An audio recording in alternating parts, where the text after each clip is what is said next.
আজকে কিছু সমীকরণ থেকে আমরা লজিক চিত্র তৈরি করব। চলো কয়েকটি সমীকরণ লিখি। মনে করি f সমান সমান x not y plus x y not, এভাবে একটি সমীকরণ আছে। আরেকটি মনে করি f সমান সমান a not b not whole not plus a b whole not তার উপরে নট। আরেকটি সমীকরণ ধরি y সমান সমান a x or b plus whole not দিচ্ছে a নট b। মনে করি এই তিনটি সমীকরণকে আমরা লজিক চিত্রে দেখাবো। প্রথম সমীকরণ, দ্বিতীয় এবং তৃতীয়। এক নম্বর সমীকরণ আমরা একটু দেখি কি কি চলক আছে, x এবং y। তাহলে x x not y y not, এভাবে আমরা চলকগুলো বিন্যাস করব। প্রথমে আমরা x চলক নিয়ে একটি দাগ দিলাম, তার সাথে একটি নট গেট নিয়ে আমরা x নট নিলাম। আর কি আছে, y। তাহলে একটি y এর জন্য একটি লাইন নিলাম, এর মাথায় একটি নট দিয়ে আমরা একটি y নট নিলাম। এবারে এদের থেকে এমনভাবে আমরা লাইনটা আনবো যেন এই সমীকরণটি প্রকাশ পায়। তাহলে দেখো x নট তার সাথে y কি অবস্থায় আছে, গুণ অবস্থায়। তাহলে গুণের জন্য কোন গেট, এন্ড গেট। আর এখানে যোগ, তাহলে এটা অর গেট। আর নট তো আমরা নিয়েই রেখেছি। তাহলে দেখি x not y, x not থেকে তুমি লাইনটা আনো, x নট তার সাথে কি y, y থেকে লাইন টানলাম। তারা দুজন কি অবস্থায়, এই দুটি চলক গুণ অবস্থায়। তাহলে তারা একটি এন্ড গেট আমরা এভাবে দিতে পারি। এই হচ্ছে একটি এন্ড গেট ডি শেপের মতো। এরপর হচ্ছে এক্স ওয়াই নট, এক্স আর হচ্ছে ওয়াই নট, তারা দুজন কি অবস্থায়, তারাও গুণ অবস্থায়। তাহলে এদেরকেও আমরা একইভাবে। এখন এই দুইটি এন্ড গেট আবার কি হয়েছে, যোগ।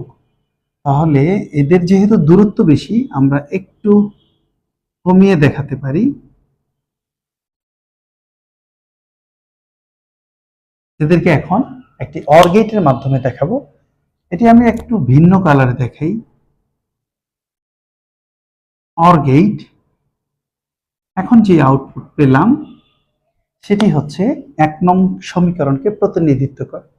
এইভাবে যে কোনো সমীকরণকে লজিক চিত্রের সাহায্যে তুমি উপস্থাপন করতে পারবে। চলো এবারে দেখি 2 নং সমীকরণটি আমরা তৈরি করতে পারি কিনা। 2 নং সমীকরণে কাদেরকে দেখা যায়, এ বি এবং এ এর নট আছে, বি এর নট আছে। তাহলে এ এ নট, বি বি নট, এভাবে আমরা আগে এই চলকগুলো নিয়ে নিতে পারি। তো এই অংশটি আমরা মুছে দেই, মুছে দিয়ে আমরা এই কাজটি করি।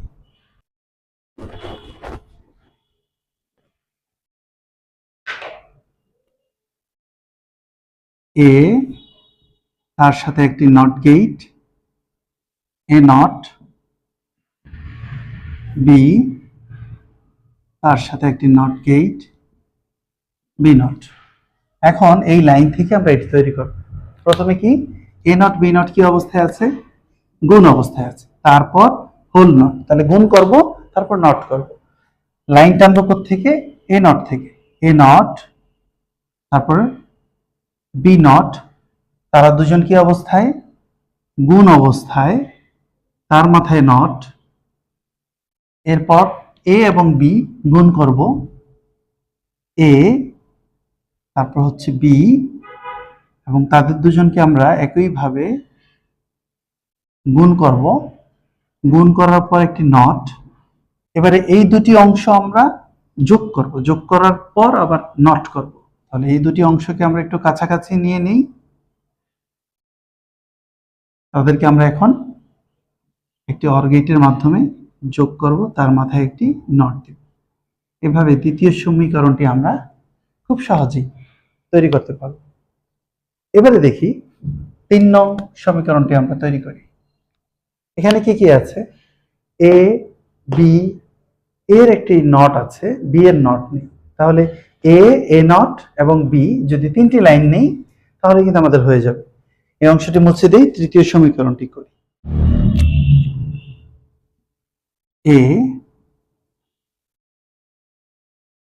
একটি নট দিয়ে আমরা এ নট এবং বি, কিন্তু বি নট নেই, তাই আমরা এখান থেকে বি নট নিলাম না।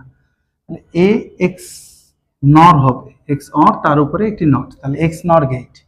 এক্স নর গেট একটা বিশেষ গেট, এ তার সাথে হচ্ছে বি এক্সক্লুসিভ অর গেট। তোমরা দেখেছো অর গেটের মতো এই একটি দাগ অতিরিক্ত দেখা যাবে অর গেটের তুলনায়, তার মাথায় যেহেতু নট, আমরা একটি নট দিয়ে দিব, হয়ে গেল এক্স নর গেট। তার সাথে কি আছে, এ নট এবং বি, এ নট এবং বি তার একটি এন্ড গেটে আবদ্ধ। এখন এই দুটি অংশ কি অবস্থায়, যোগ অবস্থায়।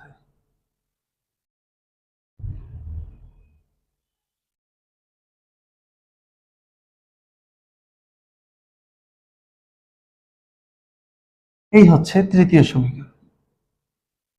প্রিয় শিক্ষার্থী বন্ধুরা, এভাবে খুব সহজেই যে কোনো সমীকরণ থেকে তোমরা এভাবে লজিক চিত্র অঙ্কন করতে পারবে। অনেক সময় এর ভিন্নতা দেখা যায়, কেমন, এই চিত্রটি দেয়া থাকবে, তোমাকে সমীকরণ নির্ণয় করতে বলবে। ধরে নাও এটি তোমার উদ্দীপক, তোমাকে বলল যে ওয়াই এর মান নির্ণয় করো, তাহলে তুমি কিভাবে করবে? এই উদ্দীপক থেকে আমরা ওয়াই এর মান নির্ণয় করব। তোমরা খাতায় প্রথমে এঁকে নেবে, প্রশ্নে দাগ দেবে না। তাহলে দেখো তুমি এখানে কি পেলে, এ নট। এই লজিক চিত্রে এটা হচ্ছে এক্স নট, তাহলে এই হচ্ছে এ আর এই হচ্ছে বি, তারা এক্স অর হয়ে তার মাথায় নট, তাহলে এই অংশটা আমরা পেয়ে গেলাম। একইভাবে এটাতে দেখো এ নট, এই লাইন দিয়ে কি আসছে, বি, তারা গুণ অবস্থায়। এই দুটি অংশ এখন কি হবে, যোগ হবে। তাহলে ওয়াই সমান সমান আমরা লিখতে পারি এই অংশটি এ এক্স নর বি, তার সাথে যোগ হবে এ নট বি। হয়ে গেল। এভাবে তুমি কোনো লজিক চিত্র থেকে সমীকরণ তৈরি করতে পারো। এবারে ভিন্ন একটি লজিক চিত্র অঙ্কন করব, যা থেকে তোমরা সমীকরণটি তৈরি করার চেষ্টা করবে। ধরে নাও এ এর সাথে একটি চলক বি, সি,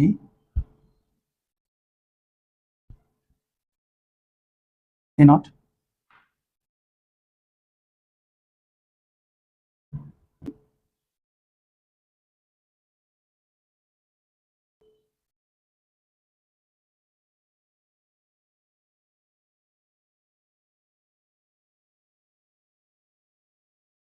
এখন যদি তোমার পরীক্ষায় এরকম একটি লজিক চিত্র থাকে এবং এফ এর মান নির্ণয় করতে বলে, তাহলে প্রথমে তুমি খাতায় অঙ্কন করবে, তারপর তুমি প্রতিটি অংশ নির্ণয় করবে।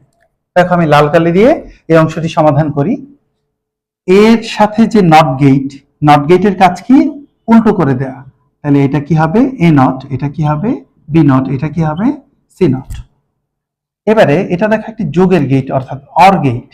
কোন কোন চলক এখানে ইনপুটে আছে, তিনটি লাইন, একটি হচ্ছে A not, B naught, C naught. তাহলে এ নট যোগ বি নট যোগ সি নট, অর সম্পর্ক, এবং তিনটি ইনপুট। এটাতে দেখো কয়টা ইনপুট, দুটি ইনপুট হচ্ছে বি আর হচ্ছে কি সি নট। তাহলে বি, এটা যেহেতু এক্সক্লুসিভ অর, সার্কেল প্লাস দিবে, এবং এটি হচ্ছে কি সি, এটি হচ্ছে সি নট। এরপরে দেখি এ নট আর হচ্ছে সি, এ গুণ আকারে থাকবে, এ নট আর হচ্ছে সি। দেখো এই লাইনটি দিয়ে কি আসছে, এ, এই লাইনটি দিয়ে এ নট, এবং এই লাইনটি দিয়ে সি, এবং তিনটি চলক, এটা যেহেতু এন্ড গেট তাহলে এটি গুণ অবস্থায়। এই তিনটি অংশ এখানে যোগ করব, তার উপরে নট করব। তাহলে তিনটি অংশ কি কি, A naught plus B naught plus C naught, একটি অংশ। এটাকে ইচ্ছে করলে আমরা ব্র্যাকেট দিয়ে দেখাতে পারি। এই অংশটি হচ্ছে plus B exclusive or C not, এটিও একটি ব্র্যাকেট দিয়ে রাখলাম। আরেকটি অংশ দেখা যায় এ নট সি, কি অবস্থায় থাকবে, যোগ অবস্থায়। এ নট সি। যদি সমাধান করতে বলে তাহলে ভিন্ন বিষয়, সমাধান করে সিম্পলিফাই আমরা করতে পারি, যেটাকে বলা হয় সরলীকরণ। সরলীকরণ করলে সমীকরণটি আরো ছোট হবে, সার্কিটের ডায়াগ্রামটিও আরো ছোট হয়ে যাবে। সমাধানের বিষয়টি বা সরলীকরণের বিষয়টি অন্য একটি ক্লাসে তোমাদের দেখাবো। আজকে দেখালাম সমীকরণ থাকলে কিভাবে লজিক চিত্র অঙ্কন করব এবং লজিক চিত্র দেয়া থাকলে কিভাবে আমরা সমীকরণ আকারে তাকে উপস্থাপন করব।